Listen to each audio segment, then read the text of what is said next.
আসসালামু আলাইকুম প্রিয় দেশ প্রবাসের ভাই বোনেরা।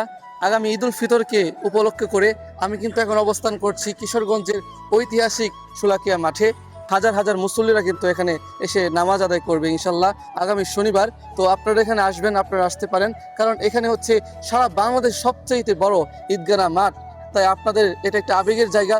মুসল্লিরা কিন্তু চায় বড় জামাতে নামাজ পড়তে, একটি আনন্দের একটি বিষয়। তো আপনারা চাইলে এখানে আসতে পারেন। যদি আপনারা এখানে আসেন তাহলে হচ্ছে আপনারা একটি সবচেয়ে বড় একটি জামাতে নামাজ পড়তে পারবেন। এরই মধ্যে মাঠ পরিষ্কার পরিচ্ছন্ন করা, নামাজের জন্য নির্দিষ্ট স্থান নির্ধারণ এবং মুসল্লিদের সুবিধার্থে বিভিন্ন ব্যবস্থা গ্রহণ করা হচ্ছে। আপনারা দেখতে পাচ্ছেন কর্মীরা মাঠ গোছানোর কাজ করছেন, পরিষ্কার পরিচ্ছন্নতা, কোথাও আবার মাইক এবং সাউন্ড সিস্টেম সেটআপের কাজ করছেন।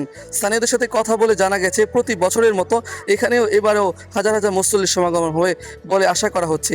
তাই সব প্রস্তুতি নেওয়া হচ্ছে সুন্দর সুশৃঙ্খলভাবে ঈদের জামাত সম্পূর্ণ করার জন্য। প্রশাসনের পক্ষ থেকেও নিরাপত্তা শৃঙ্খলা বজায় রাখতে নেওয়া হয়েছে বিভিন্ন উদ্যোগ। সব মিলিয়ে বলা যায় ঈদকে ঘিরে ইতিমধ্যেই ঈদগাহ মাঠে এক উৎসবমুখর পরিবেশ তৈরি হয়ে শুরু করেছে।